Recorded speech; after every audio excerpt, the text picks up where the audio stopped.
Hello everyone, welcome back to my channel. Hope so कि आप सब सही होंगे, अच्छे से होंगे।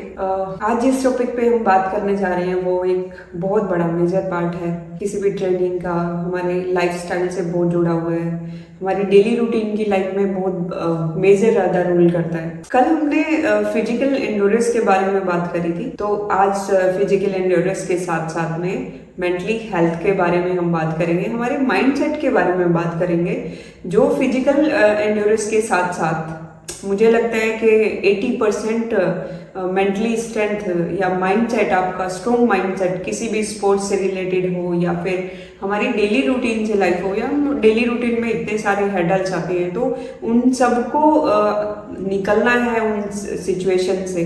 तो मुझे लगता है कि मेंटली स्ट्रेंथ, एक स्ट्रॉन्ग माइंडसेट होना बहुत ज़रूरी है। तो आज हम डीप से थोड़ा उसके बारे में बात करेंगे। मेंटली स्ट्रेंथ मतलब कभी कभी हम ऐसा सोचते हैं कि जब मैंने स्टार्ट किया था तो मतलब मुझे लगता था कि हाँ ठीक है, फोकस होना ज़रूरी है, एक डिटर्मिनेशन होना ज़रूरी है, या फिर आपका डेली रूटीन का मतलब कॉन्स्टेंट होना बहुत ज़रूरी है। लेकिन मेंटली स्ट्रेंथ बहुत इम्पोर्टेंट रोल करता है, ये मैंने एवरेस्ट एक्सपीडिशन में सीखा है। और एवरेस्ट एक्सपीडिशन की बात करूं तो एवरेस्ट एक्सपीडिशन में खुम्बू आइस फॉल जो है उसको ही क्रॉस करने में 13 से 14 घंटे लग जाते हैं। बॉडी फुली एग्जॉस्ट होती है, आपके पास खाने के लिए सिर्फ कुछ लिमिटेड सा होता है, पीने के लिए कुछ भी होगा, थोड़ा सा 1.5 लीटर या 2 लीटर का पानी होगा, तो उसी में आपको 13 to 14 आवर्स निकालने हैं। और सबसे बड़ी बात कि वेदर कंडीशन किसी भी टाइम चेंज हो सकता है। एवलांच पोर्ट एरिया के अंदर आप लोग मतलब ट्रैवल कर रहे हो, और तो वेदर कभी भी चेंज होगा, आप थिन एयर होगा, ठीक है, एल्टीट्यूड इफेक्ट आएगा, तो बहुत सारी ऐसी चीज़ें हैं जो सेकंडों के हिसाब से चेंज होती हैं और आपको पता भी नहीं चलेगा। उस सिचुएशन के लिए अगर आप तैयार नहीं हो तो ऑब्वियसली वो आपके माइंड पे अटैक करेगा ही करेगा। मुझे एक बार का याद है, जब हम लोग कैंप 2 से कैंप 3 जा रहे थे, तो हमारे पास सिर्फ 1.5 लीटर बोतल पानी की थी और फुली एग्जॉस्ट था। हमने पूरा मतलब 85 डिग्री एंगल के ऊपर हमें चलना था और विंड स्पीड सडनली चेंज हुई थी। तो आप सोच सकते हो कि 85 डिग्री एंगल पे -30 के अंदर, 30-40 के अंदर आप चल रहे हो और एल्टीट्यूड भी 7000 प्लस है, तो सिचुएशन क्या होगी। तो उस टाइम मुझे ये लगा था कि मैं उस टाइम खुद फील कर रही थी कि मैं बहुत टायर्ड थी और फुली एग्जॉस्ट हो रही थी। और जब मैं कैंप 3 पहुंची थी तो एक पानी की सिप भी बिल्कुल भी अंदर नहीं जा रही थी। मैंने पानी की सिप भी पी तो वो भी एक बार वोमिटिंग हुआ, फिर थोड़ा टाइम लिया मैंने उस चीज़ के लिए, और उसके बाद में फिर वो सिचुएशन थोड़ी हैंडल हुई। तो ऐसी बहुत सारी सिचुएशन होती हैं माउंटेन में जहाँ पे आप प्रिपेयर नहीं होते हो, बट सडनली वो कहते हैं ना कि खुशियाँ भी दरवाज़ा खटखटा के नहीं आती और दुख भी खटखटा के नहीं आएंगे, तो आपको उस सिचुएशन के लिए तैयार रहना पड़ेगा।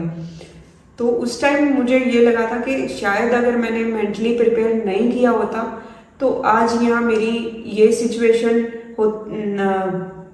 होती तो मैं ऐसे ओवरकम नहीं कर पाती। तो किसी भी सिचुएशन आपका मोमेंट चेंज हो सकता है, और उस मोमेंट में रहने के लिए एक स्ट्रॉन्ग माइंड सेट का होना बहुत ज़रूरी है। क्योंकि जब हम टायर्ड होते हैं ना, तो हमारी बॉडी सबसे पहले बोलती है कि मैं थकी हूँ, क्योंकि स्ट्रॉन्ग माइंड सेट नहीं है ना, तो माइंड ही बोलेगा कि मैं थक गया हूँ।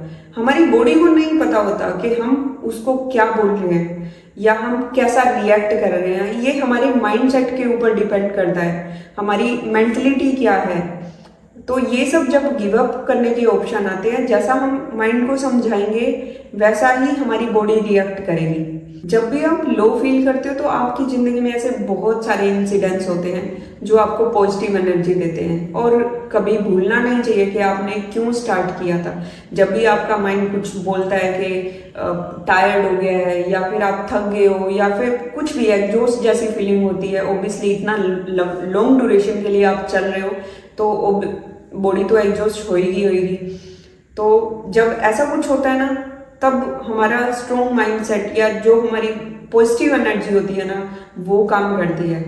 तो इसी में मैं ये सोचती हूँ कि अगर आपको बहुत लंबे ड्यूरेशन के लिए चलना है या सडनली आपकी लाइफ में कोई भी हेडल्स आ जाता है, तो उसको जो ओवरकम करना है वो सिर्फ डिपेंड करता है कि आपका सोचने का नज़रिया क्या है, आपका माइंडसेट क्या है, आपने वो माइंडसेट कैसे बिल्ड किया हुआ है, कैसे आप पॉजिटिव एनर्जी के साथ में आगे बढ़ रहे हो। मैं अपने आप को पॉजिटिव बनाए रखने के लिए या स्ट्रॉन्ग माइंडसेट बिल्ड करने के लिए जो करती हूँ वो ये कि पॉजिटिव, जो भी मुझे पॉजिटिव मिलता है वो अपने माइंड में रखती हूँ। कभी डायरी में लिख भी लेती हूँ, ताकि जब भी मुझे थोड़ा डिमोरलाइज या डाउन हो थोड़ा, तो मैं उनको याद करती होती हूँ। और इसी के साथ साथ मैं योगा प्रैक्टिस भी करती हूँ। योगा के अंदर मैं करती हूँ अनुलोम विलोम, प्राणायाम, भस्त्रिका, सूर्य प्रणाम कर लेती हूँ, और उसके बाद ओम का उच्चारण और गायत्री मंत्र का उच्चारण भी कर लेती हूँ। इसके अलावा थोड़ा माइंड को फोकस रखने के लिए, स्टेबिलिटी रखने के लिए कभी कभी आइस बात भी कर लेती हूँ, ताकि मैं अपने आप को बहुत अच्छे से जान पाऊँ। तो आप भी ऐसे कुछ ना कुछ सीखते रहिए और कुछ ना कुछ प्रैक्टिस करते रहिए, जिसे स्ट्रॉन्ग माइंडसेट बिल्ड कर सको।